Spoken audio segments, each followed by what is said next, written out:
Again, thinking about how people go from the parking lot to the entrance of the building, providing shelters, wind blocks, and so forth. The Fort St. John guidelines that you have in your package there, I'm very familiar with those. Those were excellent. They talk a lot about parking lot design and moving people from your car to the buildings. When you're building on slopes, of course, we have, better or worse access to solar radiation. Avoid putting our downtown squares, public squares or parks in areas that are shaded. Sometimes buildings, particularly where you have high-rise buildings in a larger city, can actually increase wind speed as downdrafts come off the buildings and so forth.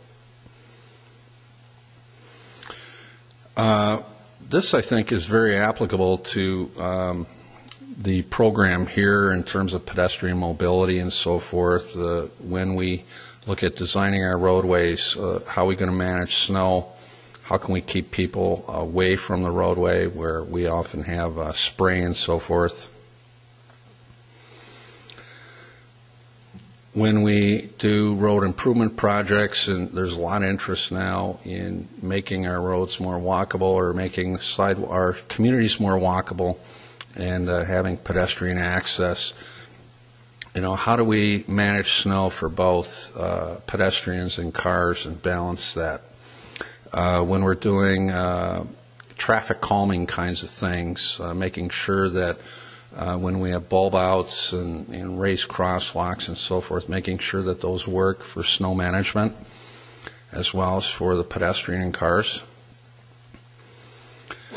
A lot of people are riding bicycles in winter. This has become really huge in Anchorage, and I'm going to talk a little more about that in a bit, but my former employer designed this bike rack for use at Northern Michigan University, which is in Marquette, Michigan. And they had a problem. The snow management folks were saying, we hate these bike racks because, there's always bikes in them and we can't really clean the snow out well. And they end up being almost unusable. But again, we're talking about a place that gets a lot more snow than here. But it was a real problem, so we designed this bike rack so they can basically remove much of the snow while it's in use. Of course, we had to teach the students how to use it by hanging a few bikes there. Once they caught on, it became very popular. So in our downtown areas, or perhaps on public or private buildings, where we can use, you can actually capture waste heat from the building and heat walkway entrances and so forth. But that doesn't do much good if everything else is icy, like I mentioned the example with the people going to church and the parking lot is icy. Something I really love in Anchorage is their multi-use trail system where the snow is packed and people bike, they walk their dogs, they run, they ski on these trails.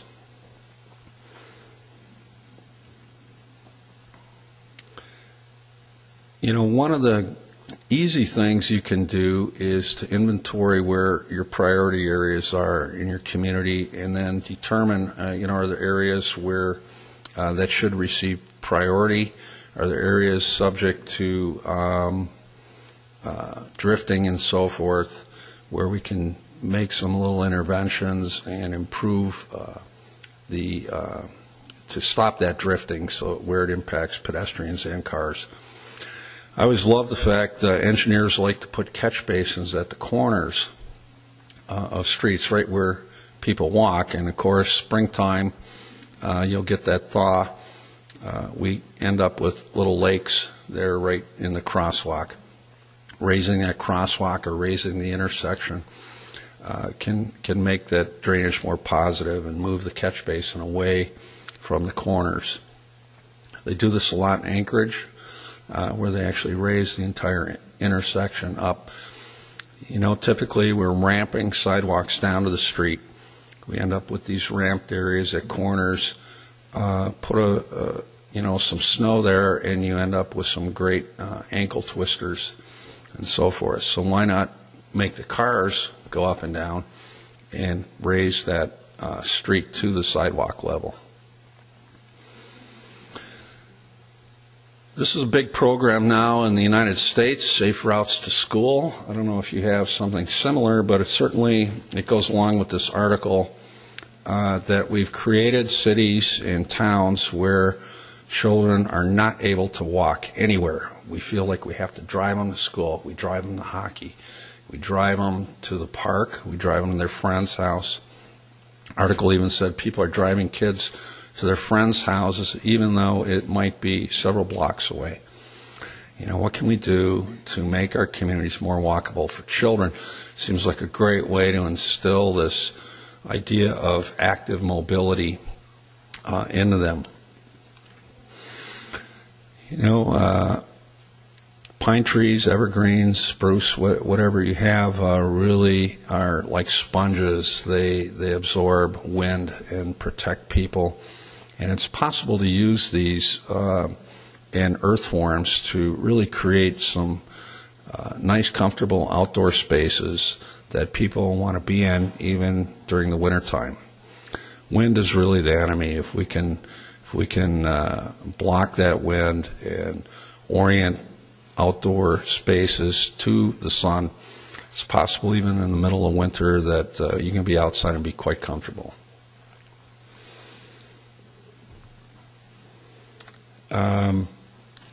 I think we can do a lot more in terms of architecture and making sure that our buildings look good and function well in all seasons. Using warm materials. Ever try and sit on an aluminum bench outdoors in the wintertime? Or even in the fall. It's just not that comfortable, and make that out of wood, and certainly it's much more comfortable. Or they have great plastic material today that they use. So since this conference is about recreation to a degree, I think there's just a lot we can do to make for more recreation opportunities in the city. Anchorage has this great bike trail and green belt system. Basically follows some stream paths through the city. And a long time ago they developed bike trails, and these are the trails that then are packed in the wintertime. Absolutely wonderful. Where I live, I can walk around the corner, get on the trail, and ski. And no, it's not the most challenging skiing in the world. Perhaps what's challenging is that so many people have walked on the trail that it's not perfect. And perhaps a lot of your hardcore ski club people are going to go, oh, that'll never work. We can't have people walking on our ski trails. But you can. They can coexist. And again, it's all about what you're going to use this trail for. If I want to go and ski on a perfectly groomed ski trail, I can do that. We have world-class skiing in Anchorage. But if I want to go and walk to a trail in a couple minutes and get in perhaps a half an hour of skiing, after dark in the evening, I can do that. And it's fantastic. It's actually one of the reasons I chose to live in Anchorage.